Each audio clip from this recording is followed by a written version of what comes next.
people being our future leaders. And I think by us presenting directly to the Rotaractors show that we honor and respect our Rotaractors.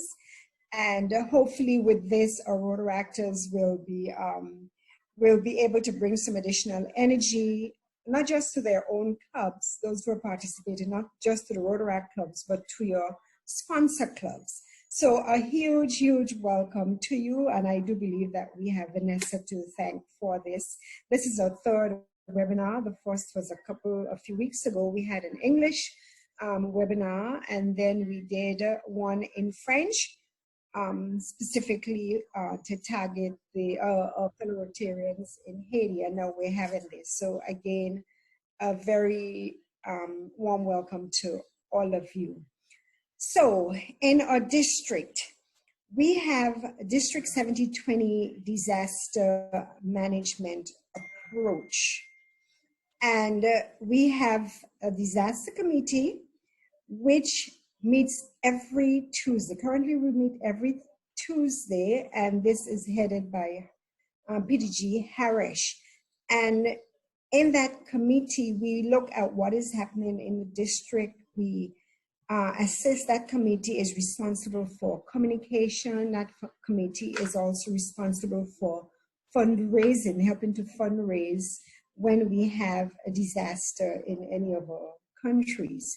And the last one we know, the last major one we know has been Abaco. And through the district, we were able to raise about $1.6 million for the recovery efforts there. And like I said, this had a lot to do with this particular committee. And this is the monies that were raised that would have been above and beyond what clubs would have done directly. And of course, we have to give kudos to our clubs for being very responsive there. We also have disaster coordinators within each of the islands in our district, and they help with providing updates on a regular basis to the disaster management committee. And of course, we have the co-chairs of the disaster planning and management committee, and you'll see who they are a little bit later. We've mentioned some of them already. And then we have item 2, we have a disaster emergency management fund in our district. We're probably one of few districts that have this. And this comes from all of our Rotarians. It's built into the dues. And of the dues that are paid in, $5 goes into a district disaster emergency fund, which we use. We've used it over time to respond when we had Hurricane Irma and other disasters in our area. We've also used it to respond to disasters elsewhere outside of our district, because the entire world has been very, very kind to us and respond very well to us. So when there are major disasters, we are able to respond in fashion, perhaps with not as much, but in fashion we're able to respond. Item 3, we maintain some really strong linkages. Of course, we have Rotary International, we have the Rotary Foundation, we have other districts, and I'll have you know that we work very closely with districts 70-30, which are the other islands in the Caribbean, English-speaking and French-speaking islands in the Caribbean. And we also work very closely with District 6990, which is a district in Florida, and one of our islands, Grand Bahama, falls into that district. And then, of course, there's a lot of support from zones 33 and 34, of which we are a member. Well, we are specifically a member of zone 34, but both zones work very, very closely together. And then we have DNA RAG, and on this call we have Phil, who has been a strong supporter of District 7024 Time Memorial. And Phil, thank you very much for your continued support. And we have a host of other partners Rotary partners such as Shelter Box, Habitat for Humanity, and a host of other partners that are out there who support us in time of need. Number 4, of course, it's very important that each club and individuals that we all have disaster plans, because we never know when things are going to happen. And, you know, we're in the midst of COVID-19. We didn't really prepare for this. It's unprecedented. And then we have the hurricane season that's fast approaching. Come the end of this month, we're going to be into a hurricane season. And so it is very, very important and critical that we plan for this. And like I said, having you on this call this evening says that you place some value in preparedness and management. And so we're grateful that you're on here. Next slide, Mike.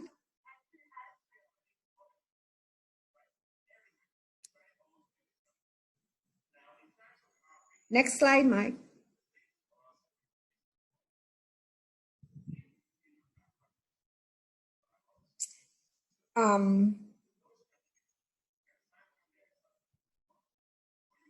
Okay, so this is what the Disaster Management Committee looks like. I mentioned earlier that it's headed up by PDG Harish, Ramchandani, and again, they meet every Tuesday.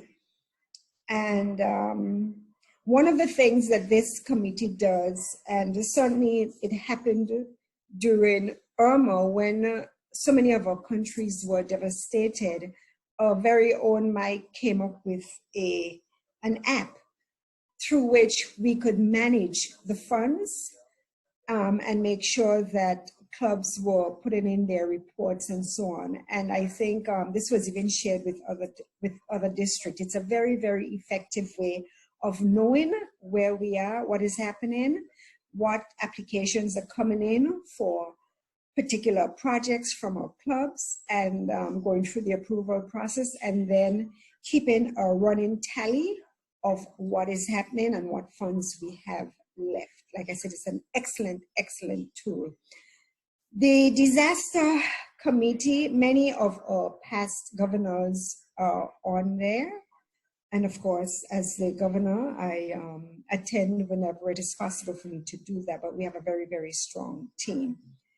The preparedness chairs, Mike Terrelon out of St. Martin. Arnold is president of one of our clubs in St. Martin. And then we have Claude Serena out of Haiti. And then we have your very own Vanessa on the as a member of the committee.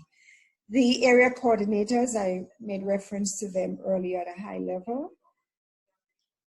It's very, very important for every one of our assistant governors to make sure that someone is designated for each of our islands.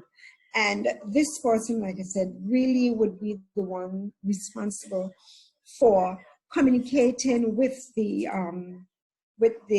management committee, providing updates on where they are, helping with letting the disaster committee know what the needs are, and providing updates so that that information can then be communicated. And that's one of the very important things of this committee. The communication chair is currently PDG Diana White, and she works very closely with our public image chair.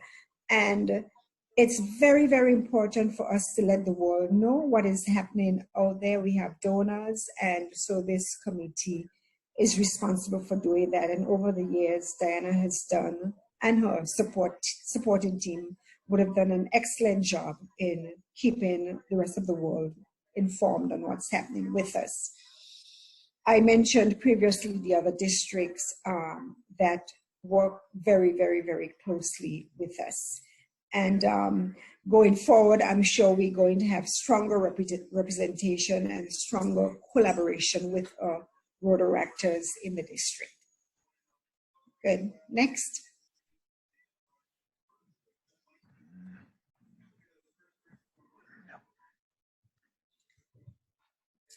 these are the So timelines. in terms of the disaster preparation, we can't live without this. I think given the experiences of the past several years, we'll be foolhardy not to be prepared. And so I really need to again thank the committee for putting these webinars together to make sure that we provide some motivation for our clubs and some guidelines for our clubs to prepare. So here we have in front of us the timeline for 2019-2020. The objective, of course, is to have 100% of our clubs with a disaster plan. And this includes, of course, our Rotaract clubs. So we started the process, as I mentioned before, with a couple webinars, the first one being on the 14th. And we had excellent attendance. I think we had upwards of 70 persons at that meeting, and the last one was, the attendance was very good as well, but Mike can give you more information on that.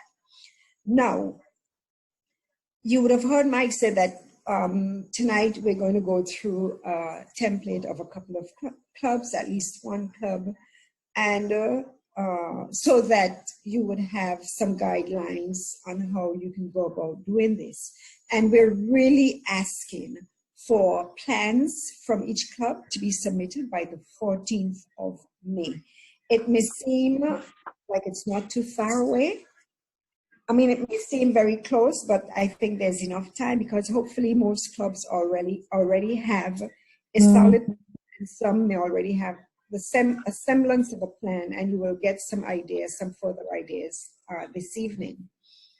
We are also asking that each club would do a simulation exercise no later than the 14th of June, and then that you would post your experiences no later than the 30th of June, so that we can all get a sense of where you are and what is happening.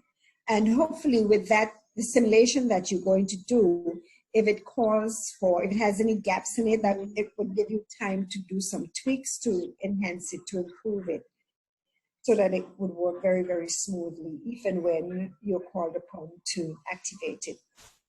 And each island, again, is very, very critical for each island to have a coordinator to collaborate with the disaster management committee. And on that note, I did see a couple of our AGs. Thank you very much for being here. This shows solid support. I saw the AG from Cap Haitian, and I think I saw another Haitian AG, but I definitely saw the one from Cap Haitian. Nice to have you on board with us. With respect to COVID-19, which we're in, the 70/20 Disaster Management Committee, this is one of the topics of interest right now, and it's discussed on a regular basis. Updates are given on what is happening in each of the country, and of course, whatever guidance, whatever help this disaster management team helps provide. And of course, we have information that would have come out from from Rotary International, from our very own President Mark Maloney, as well as the President-elect, on providing guidelines on what Rotary is going to do, how Rotary is providing support, and supporting all clubs in their attempts to adapt during this particular time, because like I said, we are facing unusual times. Of course, Rotarians are called upon, Rotarians and Rotaractors are called upon to support the guidelines provided by the health authorities and your respective governments. And wherever possible, because we are people of action, our clubs are being called upon to support their local communities. And I know that quite a number of our clubs have been doing just this. hand sanitizers, providing hand wash stations, providing soaps, assisting with food baskets, assisting with deliveries, assisting with providing protective gear. And so hats off to all of you for doing that. And I am very pleased to see that clubs have been quite engaged. They have shown flexibility. They have shown that they're very, very agile, because from very early on, clubs started to meet online and have continued to meet online.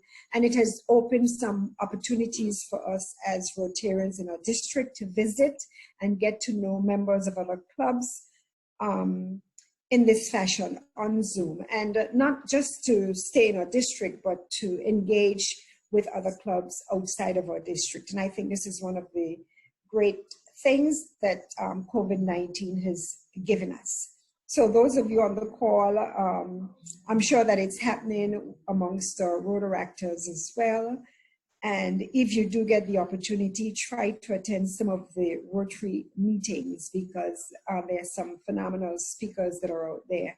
And that's one of the things clubs are doing. They are, because it has become easy to book international speakers, regional and international speakers, clubs are doing this at this particular time. I mentioned previously that we're getting guidance from Rotary International, and the Rotary Foundation, they came out very early on with a COVID response grants. Initially, $1 million was made available. That went within a couple of days. The response was so great. And another $3 million was made available. Fundraising is taking place as we speak. Persons who registered for Rotary International Convention, they were invited to donate their registration fee to the COVID response program. And on Saturday, there was a phenomenal global telethon, which the last figure I heard, and Phil, you might know, but the last figure I heard raised was somewhere over $500,000. And it was really a phenomenal thing. So Rotary International and the Rotary Foundation, they're working very hard. We have put in one application so far, but by the time that got in, even though it was with like a week after, the funds had already been used up, we're on the waiting list, and we're actually working with the with the Rotary family in Haiti through a Haiti task force, COVID-19 response task force, to put a couple of grants, grant applications in to assist with very, very important and urgently needed equipment in Haiti for a couple of the hospitals in Haiti. So you can see that we can tell our stories. There's information on the district website, District 7020, and we can look at the various stories. So you can go online and see what is happening. In my message, my main message, which should be up, there is some reference to that as well. And I think on that note, Mike, I think on that note, I will hand it back over to Mike, but just to stress to you the importance of every single club having a plan. And I will put out a challenge to our Rotaractors to work very, very closely with your sponsor clubs to help them with their plans and for them to provide guidance to you. We can collaborate together to make sure that we have our plans. So on that note, I say thank you very, very much. Thanks to the committee that's been working very closely on this, and thanks to our friend, Phil. Really appreciate what you're doing. And just so you know, I'll be able to stay on the call for a little bit longer. I'll let you know when I'm going to leave, okay? Thanks again. Over to you, Mike. Okay, thank you very much, DG. You mentioned, thank you for mentioning the matter of the timeline, and I want to just bring up that because I know we've had some questions about that, right? And it's when we set this timeline, we never thought we would have had the enthusiastic response from Rotaract as we did, right? Timeline was set to really have 100% of Rotary clubs having a disaster plan. The Rotaractors have come on board, right? And we really need their energy and all our response situations in the past. The presence of Rotaract has been a strong force in helping our district respond. We heard PRP Barry speak to us a couple of weeks ago about the importance he thought this year, particularly in this time of COVID-19, of having our plans together, making sure we're prepared for the hurricane season ahead. These are very challenging timelines. I'd like to ask Vanessa, what do you think about these timelines and what we should do with Rotaract and what can be done? Any thoughts? And the DG would love to hear. Thank you for that, Roger and Michael. I believe we could work towards the deadline of the 14th. If we have any issues, I guess we can come to an agreement to extend it somewhat. But let's work towards the 14th because we have already have some basic plans out there. We may just need, as DGS was saying, we just need to edit them a bit. Wonderful. Wonderful. This is the first time, well, I can remember, where the Rotaract has been so closely involved with the clubs in disaster preparedness, and that's a very welcome thing. I think what's very important at this time, apart from the plan that is done, is that the Rotaract clubs need to sit down with their Rotary clubs and discuss disaster preparedness. What's our mutual role? How do we work together? How do we put plans together and what have you? Just to have that discussion would be a tremendous achievement. And whatever plans can be put in place, whether the Rotaract clubs would want to have separate plans or be part of the club plans, we'll take your recommendation and leave it to each club to decide what's best, right? Any thoughts, DG? No, I said earlier that I think it's important for the Rotaractors to collaborate very, very closely with their sponsor club. They can decide, amongst themselves whether they just have one plan or they have separate plans. But to me, the plans would pretty much mirror one another. You know what I mean? And I think it's important, let me just add though, that I think it's important for us to know, like we should have the same contact information for the Rotaractors. The Rotaractors should have our contact details as well. They should know what resources the sponsor club have available. Likewise, the Rotarians should know what resources Rotaractors have available so that we have that stronger sense of family and community. So yes, maybe it should go beyond collaboration and maybe it may make sense to just have a single plan, a plan that is shared between the clubs. But at the end of the day, I think the clubs and both the clubs would have to make that decision. Thank you very much. Vanessa, what are your thoughts? Anyone else? Trevor, I see DGE, DRRE, Trevor is on. What are your thoughts, DRRE? All right, thank you very much, DG Delma. Good night, everyone. I do agree with actually collaborating and go beyond collaborating and ensuring that clubs, both Rotary and Rotaract, have one single plan. And I'll take it a step further in that we know that we have obviously disaster chair on both levels, both on Rotary and Rotaract, and just to continue to have that collaboration and partnership so that all clubs on both levels can be on the same page.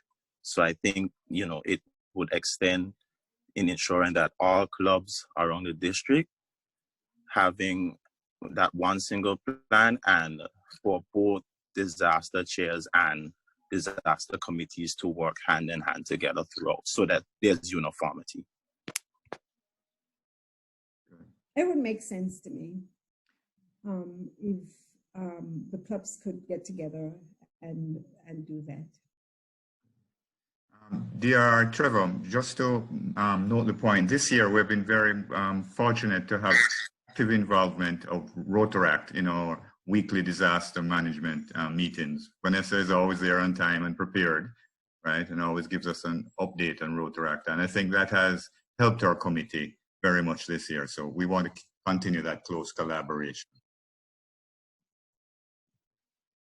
All right, appreciate it. I think our incoming disaster chair, Esther, is on the call. She is from Haiti, and in so doing, we would definitely ensure that we continue that collaboration and relationship. Excellent. Okay, I'd like to take us now to the second section of our webinar. We have a number of sections. I'm going to do this section. After me, Ernest is going to discuss example club plan, and then Vanessa is going to do a section, and then Phil. But I'd just like to take you through a little bit about our approach, in District 7020 to disaster preparedness. Okay. These are our objectives, right? We want clubs to have plans. We want clubs with existing plans to update them, keep them fresh, test them, simulate them, do everything to see as much as and to test them. And we want to to create forums and facilitate discussions like this evening, where we can share our collective experience and knowledge. We have vast experiences in disaster, much more capable persons. And so we really want to bring everybody together and share our experiences. To encourage you to have your own family plans. This is even more important in the COVID situation. And as a district, Rotary has Rotary action groups, one specific one called the Disaster Network of Assistance, the DNA RAG, and we encourage all Rotarians, Rotaractors, to become part of DNA RAG. Their focus is to help coalesce assistance. And Phil Lustig, PDG Phil Lustig, will be here later to speak a little bit about DNA RAG. Okay, the question is, why should we prepare? I mean, some of us like to live on the edge, not me, right? We want to minimize the fear and the anxiety when things happens. We want to be able to respond quickly, right? Minimize any losses or things that can happen from the disaster. We're encouraged clubs to individually have plans. District has a disaster management plan, continuing operation, right? And we want Rotaract clubs, right, to integrate with your clubs in these plans. Encourage your communities to also, your community organizations, whatever, to also have their plans. Right? It's something you can also do to help your community, right? They always say the best way to handle it is to think of it before, so you know how to respond when it does. The purpose of these plans, right, is to respond to risk. Right, disasters are things that can happen, and they're risks, and we talk a little bit about that. We want you to understand in your plans the benefit your clubs will gain from working together and developing your plans. Once you start working, talking to each other, that's documenting things. That's a tremendous improvement. We have some in terms of how, right? To who are the roles, right, and how they function. And we have a draft disaster plan template that we give out to all clubs. I think of it as a minimal template, because our experience is that when our clubs come back, they have much more than just the template. They have, you know, they have really impressive things that we can look at and really learn ourselves from, right? In terms of responding to disasters, you know, response is to take some action, right? So we need to take action before the disasters, right? Prepare and plan, and right. We take actions during the disaster, you know, while that hurricane is running overhead, right? What are we doing? Checking our members. And Rotary is extremely good at it, immediate relief and also the long-term response after the disaster. And it's really touching to see what clubs in our district have done to respond to issues in their communities after the disaster. Okay, we talked about risks, right? And this table here, PDG Phil is here, we often have a discussion about it and smile, right? Because before this year, or before, right, the issue of pandemics would not be on our list of high risks. I mean, PG Phil has been talking for a while that it could be, you know, we should be keeping our eyes out for it, but it really wasn't on the top of our list. Obviously, no, it's our #1 risk at the moment, and it's unlike the other risks, which hurricanes, earth, floods, tsunamis, which are really geographically confined to a particular area. Pandemics means everybody. So we have disasters now that hits everybody at the same time, and that's new to us, right? So we identify. We want you to identify in your plans what are the risks that you see, and these are some for thought, and how you respond to each of these risks, right? What sort of we encourage plans and clubs, and Rotaract, I know does this very well, to be very clear in appointing responsibility for disaster preparedness. Have a committee, have a chair, right? And the chair tries to coalesce a much wider group of people in that community. Discuss how you're going to communicate as members together when the disasters happens. I mean, what happens if we get in a couple of weeks' time, God forbid, and the cell phones go away? How do we call each other and contact each other? We need to think of this before. We encourage everybody to have a supplies kit, various items, first aid kits and the like, or flashlights, all sort of gear, right? We encourage you to look at amongst yourselves what sort of, and your clubs, what sort of equipment that may be helpful to respond to disaster that you may have. So you can make a list. So you could say, Mike has a chainsaw. So if we need it, we can call on him. And Frank has a backhoe, right? Or has access to a backhoe. So we could, right? So your availability of equipment. And then keep as you're doing, establishing contact very much with your local disaster organization. Each club comes from a community. I know within my country, Jamaica, and many other islands, each island has a disaster management committee. There are local shelters that are specific to my club. Know your shelters, know these personnel beforehand, know them so they know you before the disaster. So when the disaster comes, you're not calling them for the first time. They know, oh, there's Vanessa, yes, it has happened, let us work together, right? So we ask you to identify specifically where the disaster management shelters and people who are within your specific communities. As a district, we keep close contact with SEDEMA for the Caribbean disaster management approach. You yourself in your communities and us as a district keep strong liaisons with Red Cross, Salvation Army, and other NGOs. Get known in your community before the disaster so they know you. So that's one item on your checklist, right? The club president is the person who monitors things and wants to know that the club is prepared and works to lead his club and bring his members, his or her members together to make sure they're prepared beforehand and make sure he has a key right hand for disaster management in that club. The president actually is the one who will say, let's activate the plan, right?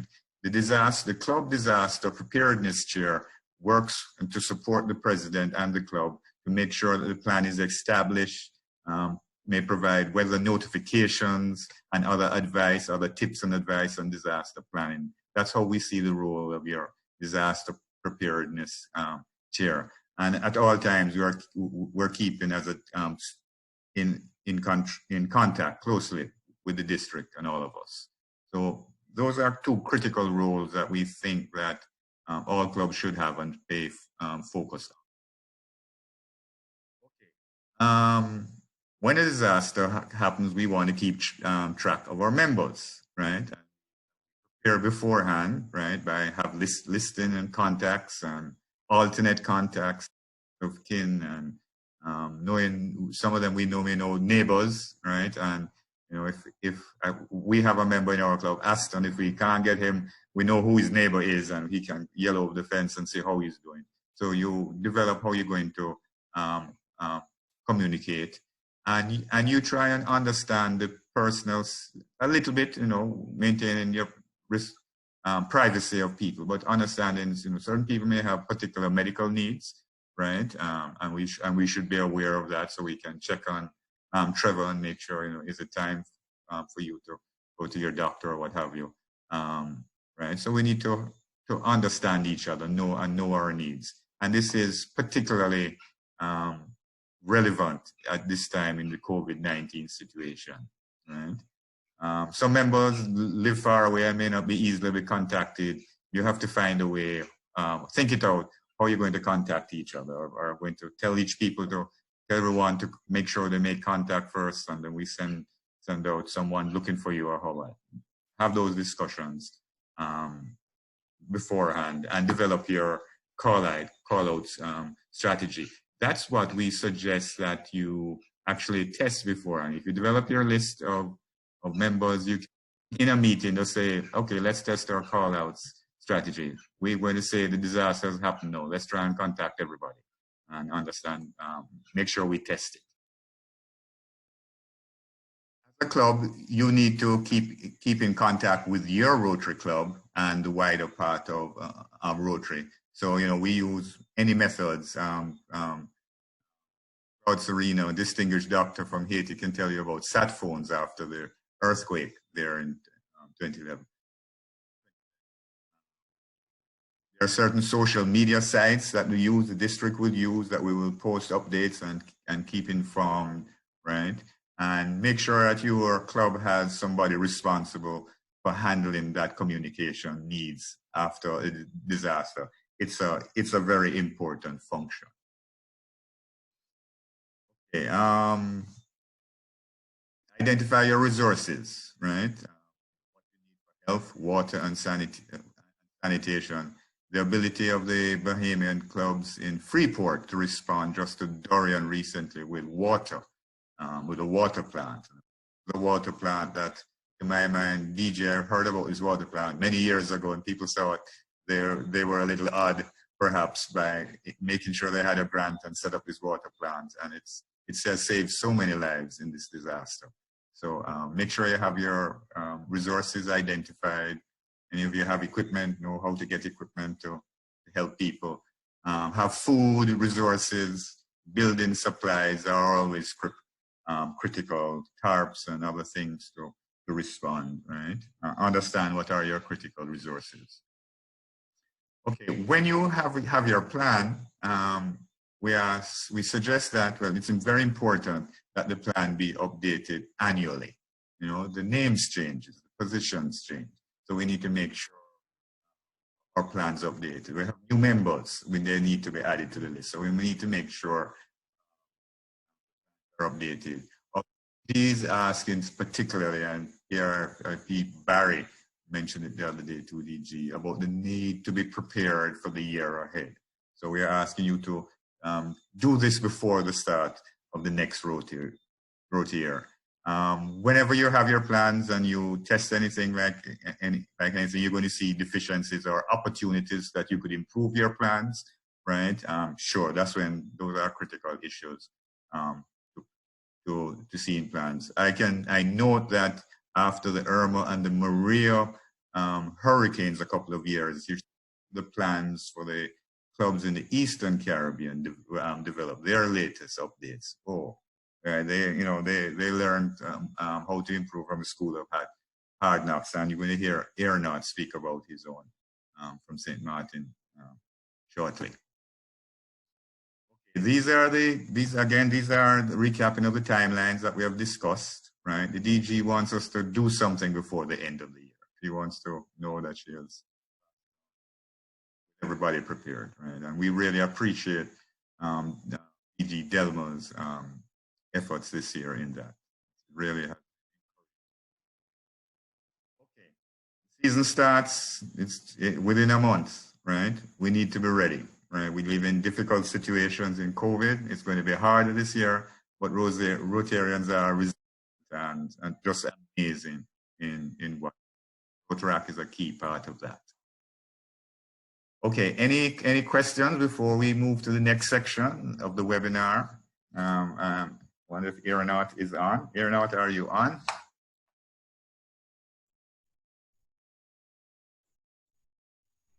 Are there any questions before? Yes, please.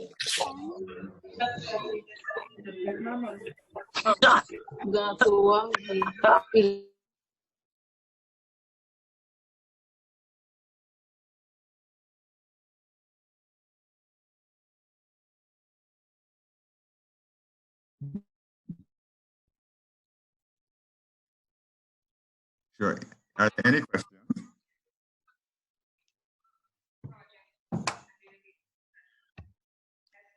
Hello, Airnott. Good evening. Can you hear me? Yeah, sure. Welcome. This is President Airnott. Airnott, introduce yourself. Mike, before, Yes. Sure. can you hear me? PAG Sure. Mike? Yes, I can. Before you continue, I just want to recognize our Rotaract district representative who's also on our district Rotaract representative, Clayton Bromley, who is on the call as well. He is leading the charge of the Rotaractors in our district for this year. So welcome, Clayton. I didn't realize you were on the phone, that you were on the call. All right. So that's fine, ma'am. Good evening, all. Good evening. Here listening. Yes, it's nice to see so many of your Rotaractors on the call participating with us, and I'm sure you're going to help to make sure that the requisite follow-up takes place. So thank you very much. Yes, ma'am. I will. Working with Vanessa. Wonderful, Yes. wonderful. Airnott, are you going to share the screen or what should I do? Give me my instructions, please. Oh, I thought that we were doing this like we did last time. My apologies. Okay, sure. I have going to do it live. Sure, yeah, I could bring up that slide. Right, sure. Oh, wonderful. Okay, thank you, Mike. Good evening, everybody. My apologies. I've been having some technical issues, but I'm now here. So thank you for giving me the opportunity to present my club's old disaster plan. Now, I have to be honest, it has not been updated yet for the COVID-19 crisis, and you will see that in my club's disaster plan, we were mainly focusing on hurricanes. Why? Well, you will see it on the front page. I updated this plan a lot after Hurricane Irma, because we have learned a lot during that period, and that is I introduced those lessons in this plan. That being said, I think it's important for everybody to realize that these plans are not set in stone, and they're not meant to bind clubs to say, hey, this is what you need to do, because we are not the experts. I've been doing some courses, but I would like everybody to know that this is just a guideline. Please see this as some information that you can use for your own part. Now, Mike, if you could scroll down. The introduction, this is aimed at all new Rotarians that will come into our club, and because we are an island where people don't, some people, actually quite a lot of people, leave in about 3 to 5 years. So we often have new Rotarians in our club, and we need to educate them. And sometimes we also need to educate the older people because they are sometimes feeling a bit more secure than they should. Could you scroll down, Mike?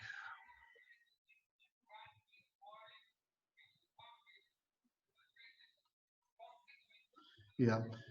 Here, the purpose, goals, and objective, the scope of the plan. Now, a lot about this has been said already. We chose what we wanted to do with this plan, which was provide mainly a communication plan, protecting club assets. That was a lesson that we learned after Irma, because 22 years of our club's history was washed away. That was quite unfortunate.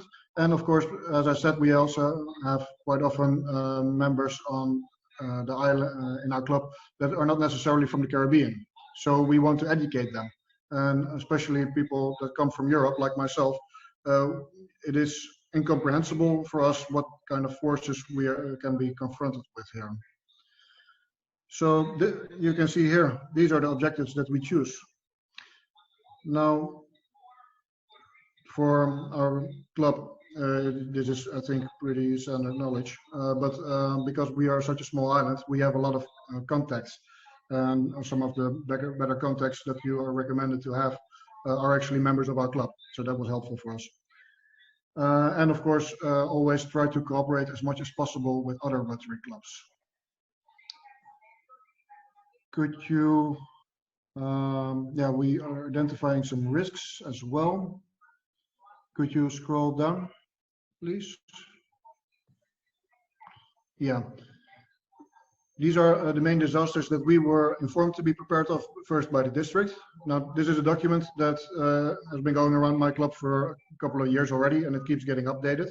And at one point, it started with a draft that was provided to us by the district, and then a lady that was working as a COO, Chief Operations Officer of our local utilities company.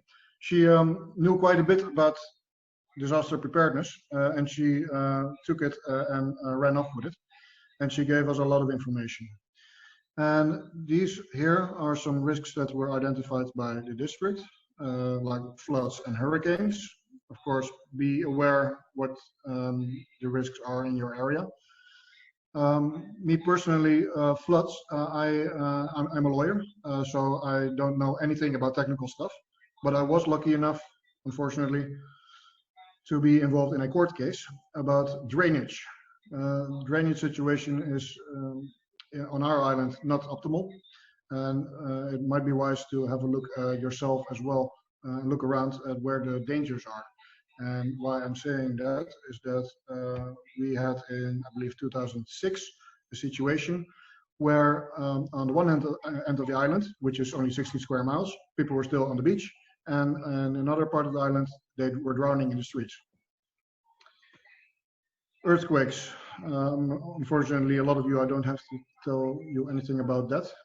Tsunamis. Now, that is also a risk that we didn't expect to happen a lot, but we did say a little bit about it. I know that some of the islands in our district have tsunami warning systems. On St. Martin, we unfortunately do not have that. On the other hand, I would not know where I would put a traffic sign saying, okay, please go in that direction, because then there you will be safe, because I'm afraid you will not be safe anywhere.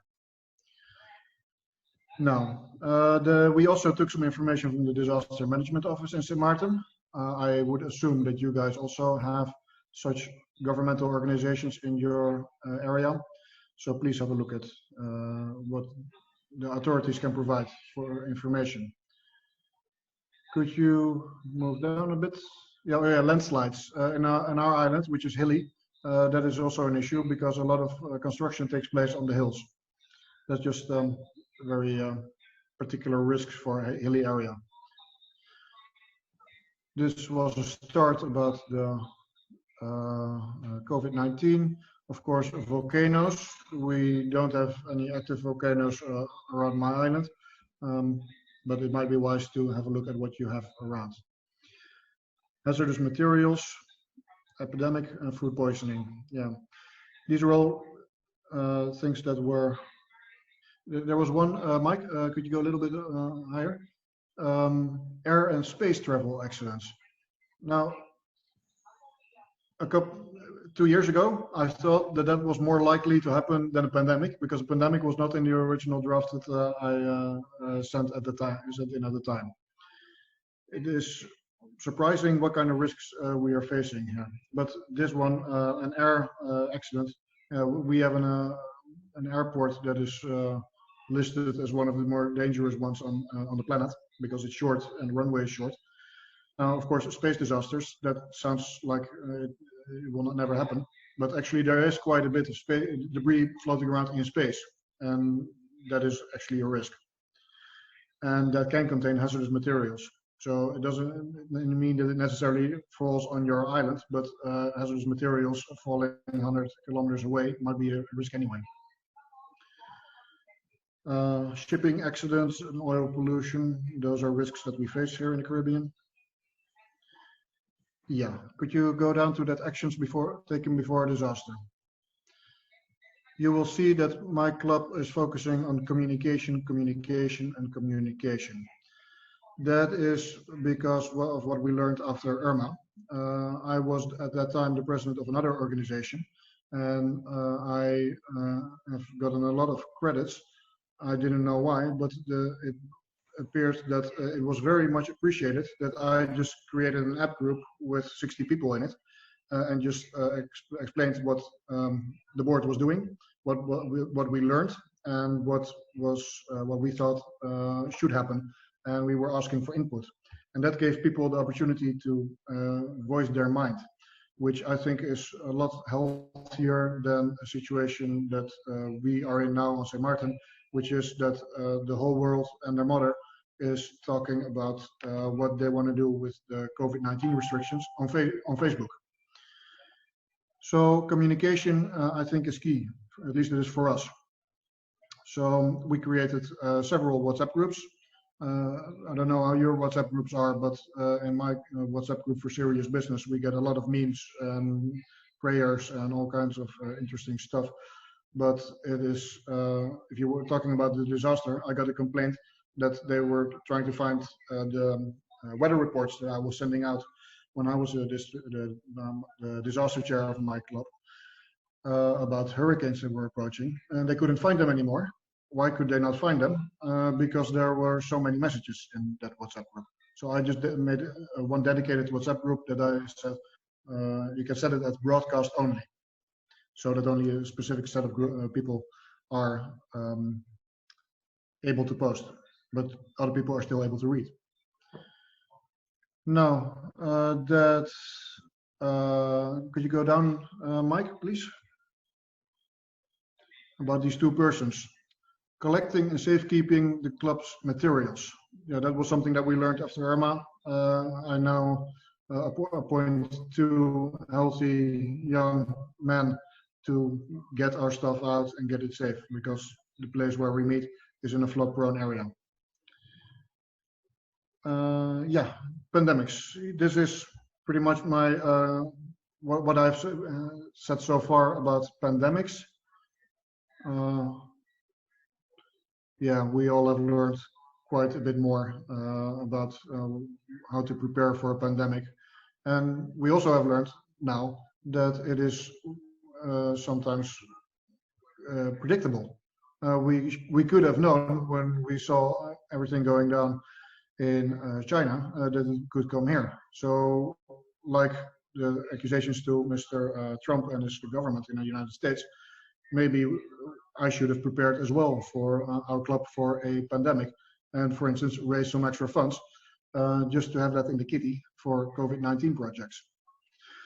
This, what you're seeing here, is the disaster response circle. I took a course via Coursera. That is a massive online course operator. I don't know exactly what it stands for, what the abbreviation is, but you can take all kinds of free courses from reputable universities online. And sometimes they will, of course, try to sell you the book that the professor wrote. This, I don't remember where I got this from. It might be down there at the bottom, but it might be from the World Health Organization. But it is those courses and reading up about on the website from the World Health Organization. Yeah, you can learn a lot about how to respond to a disaster, prepare to a disaster, and recover from a disaster, because those are the main stages of a disaster and how to disaster management. So here, actions taken during the disaster. Yeah, focused on hurricanes mostly, and that is based on the assumption that the radio will still be on, but the internet and the telephone lines will be down. You will see here again something for the actions taken after the disaster. What will we do? Start the call down list. That is one of the layers of communication that we have. Further down below, there will be more information about how we communicate. And yeah, this is some specific tasks that need to be done. I have the illusion that my club members will print out this plan every year that a new edition comes out and put it in plastic and keep it in their disaster kit. I'm not sure if a lot of people will do that, but if one or two do it and keep it safe, at least then they have that information. Because with information like this, people will always complain about being bombarded with information and ask for input before a disaster. And when a disaster strikes, they will ask you, what the hell are we doing? I don't know anything. Please tell me what to do. Well, if they have it in their kit, they will know what to do.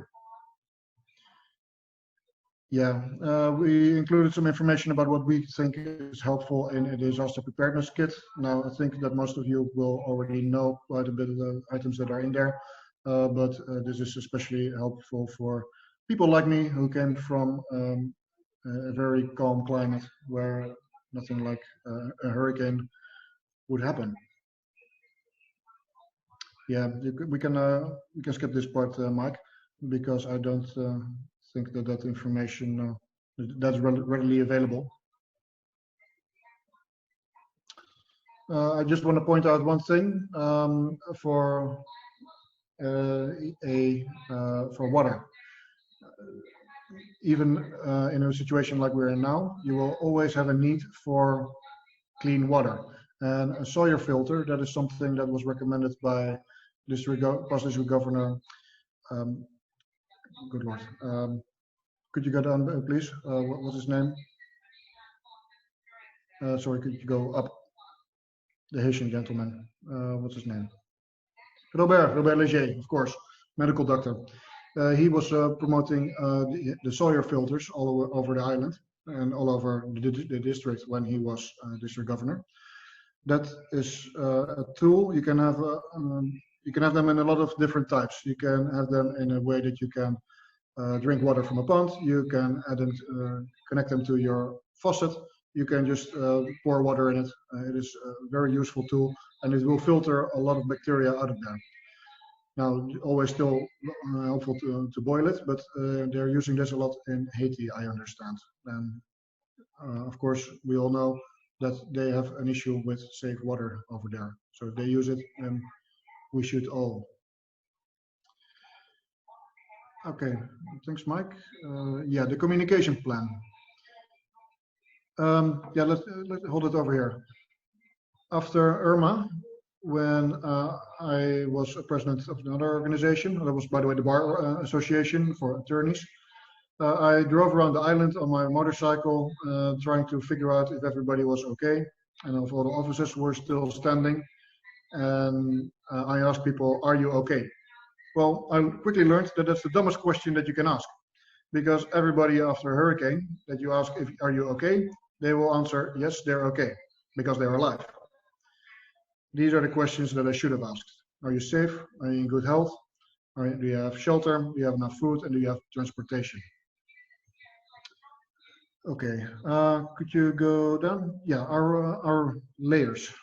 WhatsApp, that's what we still use as our main form of communication. We telephone, that's the call down list that you've heard a lot about already, I think. Walkie-talkies, that is something that we haven't acted on yet, mainly because we also realized that because of our hills, it is difficult to talk from one valley to another valley if there's a hill in between. On the other hand, we do have some people living on strategic locations. That has also something to do with number 4, the physical visits. What I did, you will see that below. I grouped all the members of my club per area. So I try to motivate people in our club to figure out where everybody is living. So it will also, I hope, create more of a cohesion within the club. But also, then you know where to go. These are some areas that are on our island, and we are trying to motivate people to look each other up and see where you live, so that if disaster strikes, you will be able to visit them. Because that's what a lot of people on my island did after Irma. Everybody was walking around trying to figure out if their friends were okay. And then the 5th layer, a scheduled meeting, simply pick a date and schedule a meeting. I don't know if that will be feasible, but we put it in and we will act on it, just to make sure that everybody will be all right. Then, some telephone numbers that we included. Now, if you have some doctors or medically trained people in your club, ask them if you can put their numbers in there as well, because that can be helpful. Now, hurricane shelters, we put them in for 2 reasons. First of all, so that people of our club can visit the shelter if they need to, because they don't have a home anymore. Then secondly, to send people to, because maybe you are overloaded with friends and family in your house after a disaster. So if your house is full, then you can no longer accept any more people. You know where to send them. And of course, for a project after the hurricane or the disaster, so you know where to go to people that need help. This protection of club assets, this is something that I already spoke about.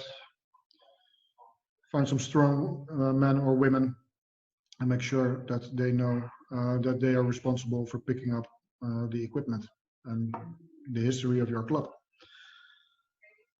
And point out the essential functions. Mike, I think we're close to the end, are we not?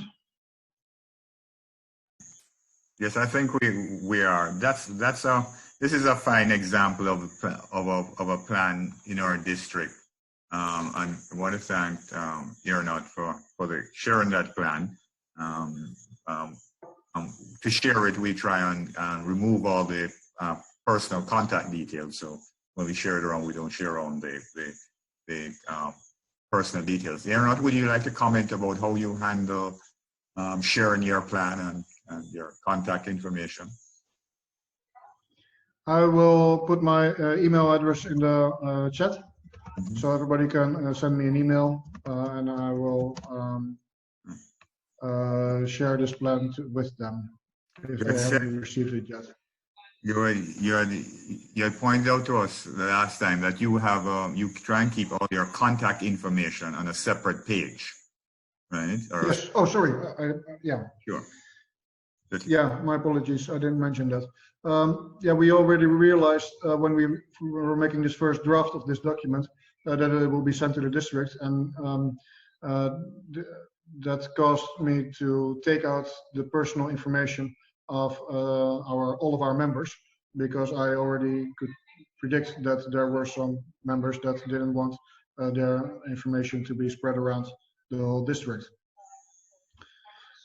So we made an addendum, and that is where the the contact details are, and that is where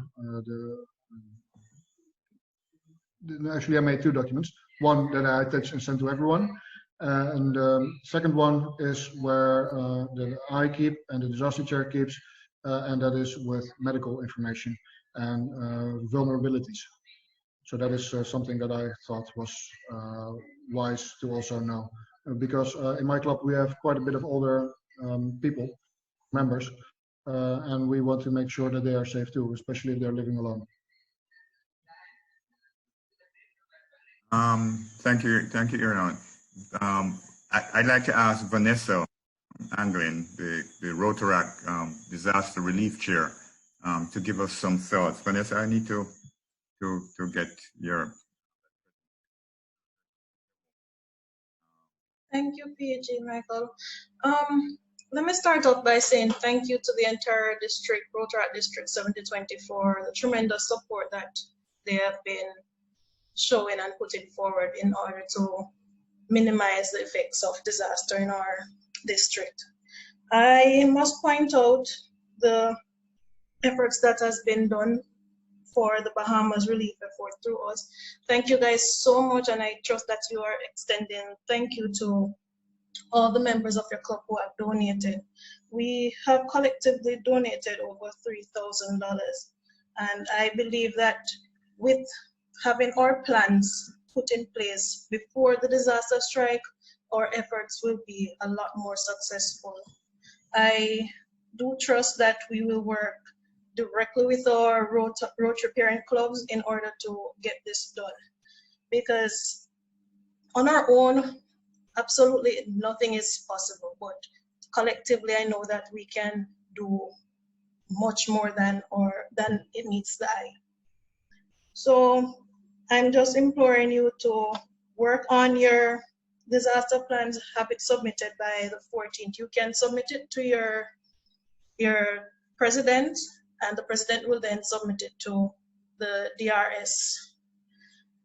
Following that, if you have any areas that you need help with, please don't feel afraid to reach out to any one of us.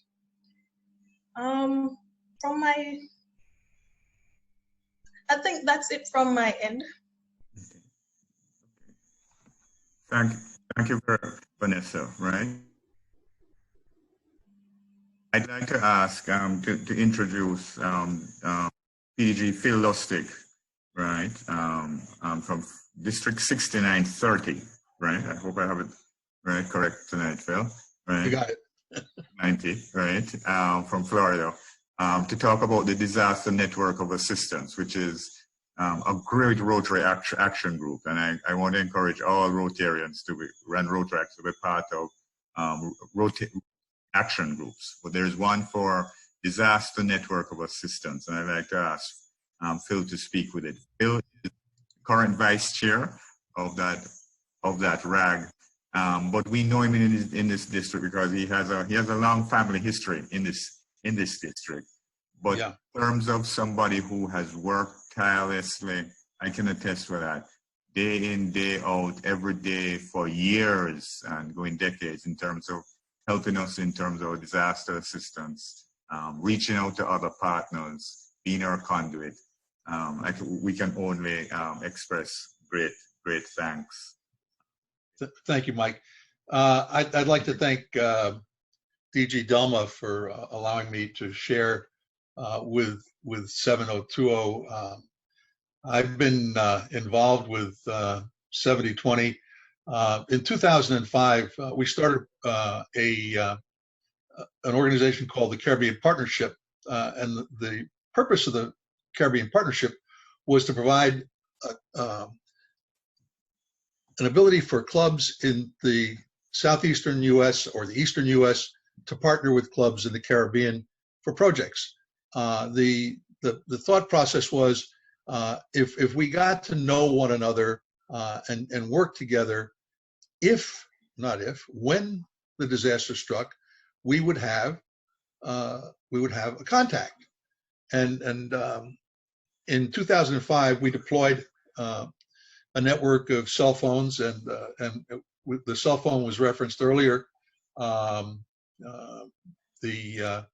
on January 12th of 2010, probably 45 minutes after the earthquake, Claude was on the phone with folks here in the States, giving us an update, and we swung into action.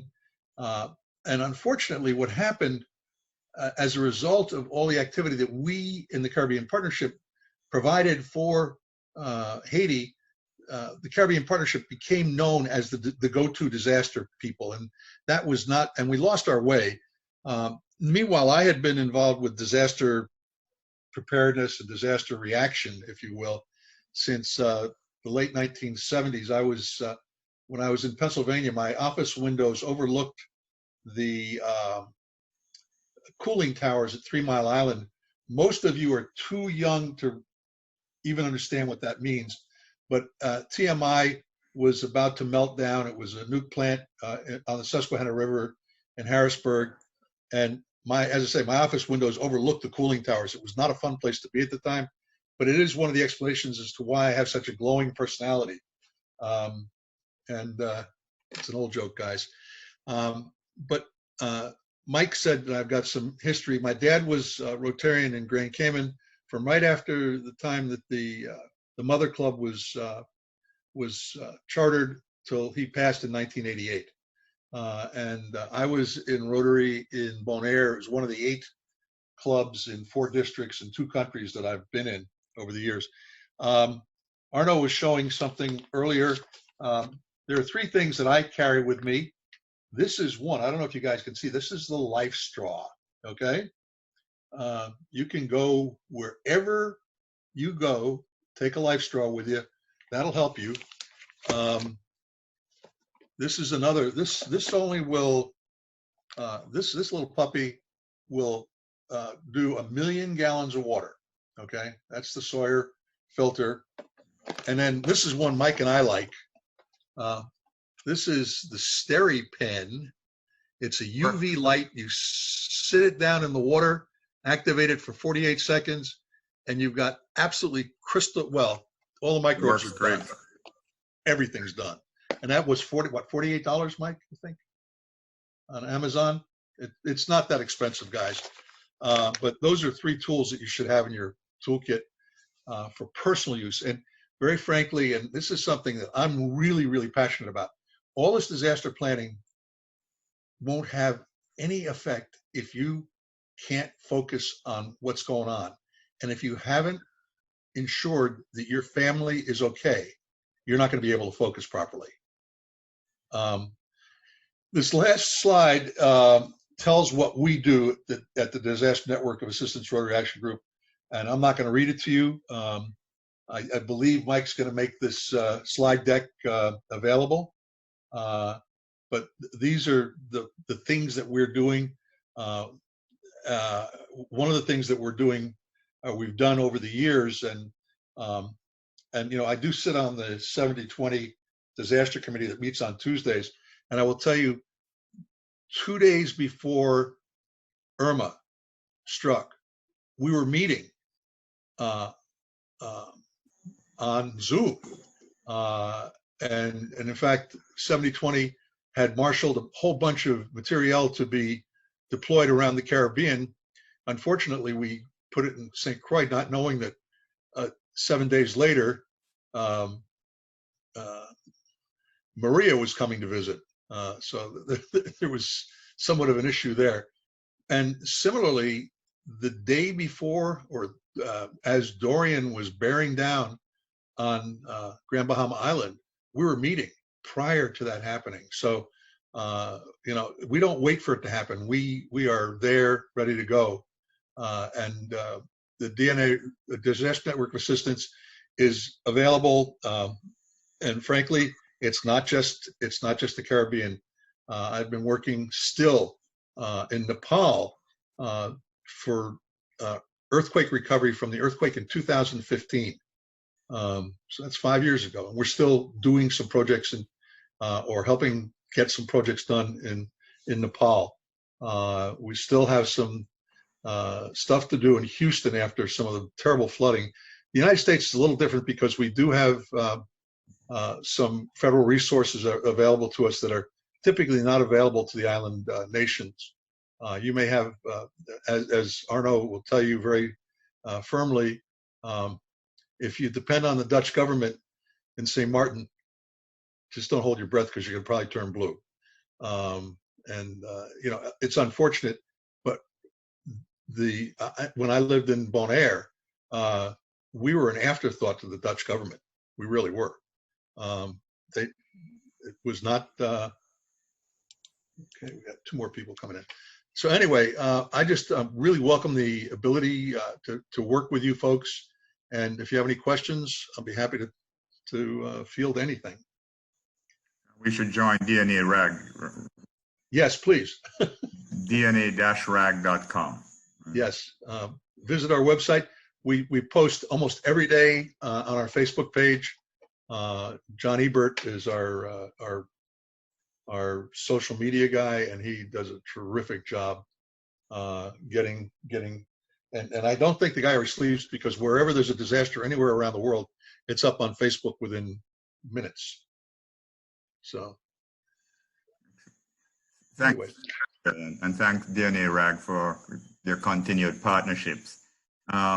Before we open for questions, we have somebody we're fortunate in our preparedness committee we have a very distinguished in terms of his service person, Claude Sereno, Dr. Sereno from Haiti. And if you want to learn a little bit about Claude, go to Google and Google the Haitian earthquake, and Claude Sereno, you'll understand with him. Claude is the disaster chair for Haiti, and he's actively working with the Haitians. He was key to setting up our webinar and hosting our webinar in French recently. And I just like to ask Claude to give a couple comments on how you see disaster preparation in our district and particularly in Haiti. Claude, are you there? Yeah, I'm there. Thank you, Mike, for inviting me for some comments here. I would like to first thank the Rotary clubs from Las Caubas, Carpathian, Godaï, Port-au-Prince and Mars, Pétionville and Mas, who have been there participating with us in this webinar. I would like to let them know that I think we have quite 10 days apart from the 14. So I would like them to work together with their respective Rotary club in order to make sure they are in the same page in preparing the disaster plan, because in the region that would be exactly quite the same thing, but if they sit together with the club, that will facilitate things in order to be ready for next week, I believe, which is May 14th. And also want them to make sure that I'm there, and I will be more than happy to help them if there is any need to do anything to do in order to finish the plan. I'll be there anytime. And I even, in communication with some of them right now, propose them I could have a special meeting with them on Monday in French about the seminar in order to make sure they understand the importance of having a plan this year for the next hurricane season. So I believe that we will definitely be in the situation where we would work between COVID-19 and the hurricane season. That should be a little maybe difficult depending on how things are going to be with COVID. But still, we have to think about the hurricane season. It's coming, and we never know what's going to happen. So we must be ready, working together, and make sure that we have at least a plan that would show the district so that everyone knows exactly what is in the plan, what we should do in order to diminish the impact of the hurricane season, whatever would happen. So I want to reassure them that I will be more than happy to help them. And if they agree with my proposal in order to do the webinar with them on Monday afternoon in French, I'll be more than happy to do that if they agree to do that. So thank you, Mike, for helping. I know you're always available, you, Phil, and Robert. So and also DG Delma. She was supposed to come back, but she couldn't be. She's busy. Yeah. She's But there. tell her that we are process to do whatever we can to be ready for May 14.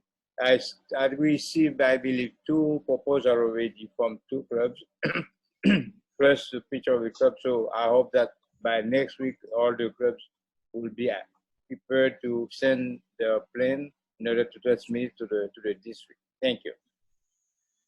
Thank you very much, Claude, and thank you for all, your leadership and input. You know, it has always been, to me, my limited experience in disaster preparedness in our district, a challenge of how we bring the French and the English-speaking clubs together, how we communicate. Because we think of our district has a subset, a small group of French speakers, a smaller group. Claude, through your leadership this year, you've grabbed the bull by the horns, as we say. Helped us organize a French webinar. After we did the English webinar, we thought, great, we had 70 odd people. Okay, so let's do a little subset for the French clubs. And then we had more representation we had 80 odd representatives from Haiti on the French webinar. And I know DG Delma is very pleased to thank you for your leadership.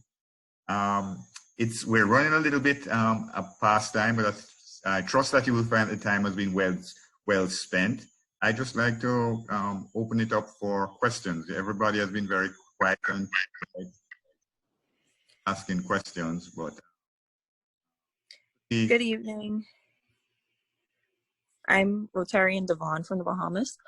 I just had a question about the items for water filtration. If we can get the names of them typed in the chat so that we can share them with club members so that persons can have them for their personal use.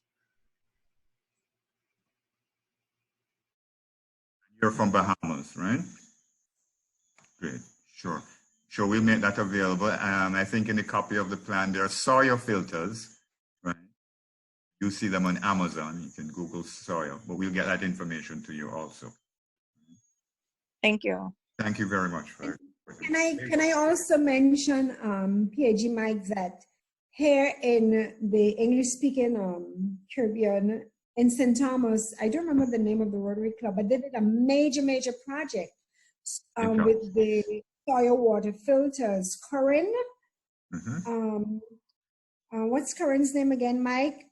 If we contact, we can probably put us in touch with whomever they have been getting supplies from. But they did a major project in the U.S. Virgin Islands to the extent where the current president, he wasn't president at the time, the Rotary International President, Mark Maloney, he came down for the launch and they distributed probably thousands of filters, water filters there. So she would be a good point of contact. Sure. You can get Corinne's address and let we share that. These water filters. Fritz is also a good point of contact. Fritz Pierre out of Haiti. Okay.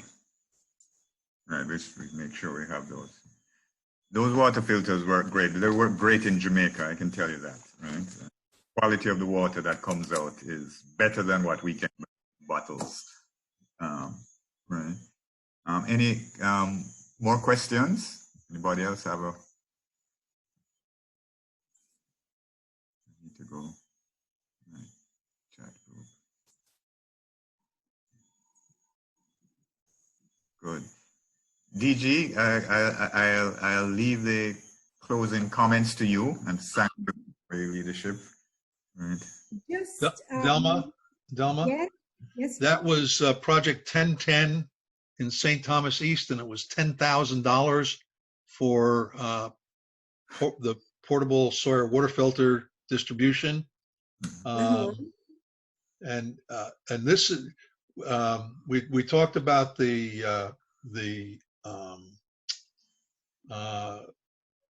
AppSheet app. Yes. I just pulled that up, and wonderful. But I think Mark Maloney's club also partnered with them. They supported them in that project as well. I seem to recall. But it was that was let me see if I can't find. There we are. No, that's not it. I'm trying to get back on here. There we go. It's really an excellent management tool that Mike created for us to use in our district. Brilliant. It's really brilliant. And like I said, I think that we've actually shared it with a couple other districts, right, Mike? Yes. Just to give a little background, if I could, for 30 seconds on that. When you're responding to a disaster, we have a very capable disaster management committee with our PDGs. And each club is looking in their community, what's their situation, devising their projects to satisfy the needs that they identify. And a district wants to help. So our district spawns multiple projects, and we have to be good at managing those projects, so that we can execute them well, so that we can show our partners every cent that is donated to us, where it went, and show them pictures. So we have a little app that runs on in your browser or on your cell phone, where clubs can submit their applications, get it approved, update their budgets, do things, file their reports, due diligence reports, and we can manage all these projects. And it allows our district to sing out of the same hymn book, although we're in multiple islands, sometimes islands at one time meeting. Everybody is very much up to information. So this reminded me of Project 1010 with water filters. Thank you, Phil. Yes. No problem, buddy. Thank you. So again, many thanks to everyone. And I'm glad that we were able to connect in this fashion with our young leaders. Thank you all for coming on. Last count, I think I saw over 40 something, was it? Yes. So thank you all very much for coming on. And of course, it won't be possible were it not for very competent co-chairs that we have. And they have a passion for this, a strong passion for this, and do an excellent job. And I know that once I ask them, they just jump on it and just run with it. I just need to make a little guest appearance here and there. So thank you all very, very much. And of course, it would be meaningless without your involvement, Rotaractors, and without the involvement of our Rotary clubs. But at the end of the day, what we really want is to, live up to the objectives, make sure that we have 100% participation in all of our clubs. And as was mentioned, this is a wonderful time for our Rotaract and Rotary clubs to collaborate on a meaningful project, so that if the need should arise, we can be there in support of each other and to help our communities. So thank you all very, very much. And let's make sure we get the plans rolling in by the 14th of May. Thank you all. Thank you, DG. And if there are no other questions, I'm going to bring this in to an end for now, right? We look forward to continuing further discussion. And thank you very much for your wholehearted participation and presence this evening. Let's keep in touch. Stay safe. Take care of your family. And Mike, yes? Can I just say that we got to make sure that we extend the invitation to the Rotaractors when we have the upcoming forums. You would have touched on those, I think. Okay. What forums would those be, DJ? You remember we said that we will have some other forums a little bit later on. They may not happen in my year, but they will happen. Definitely.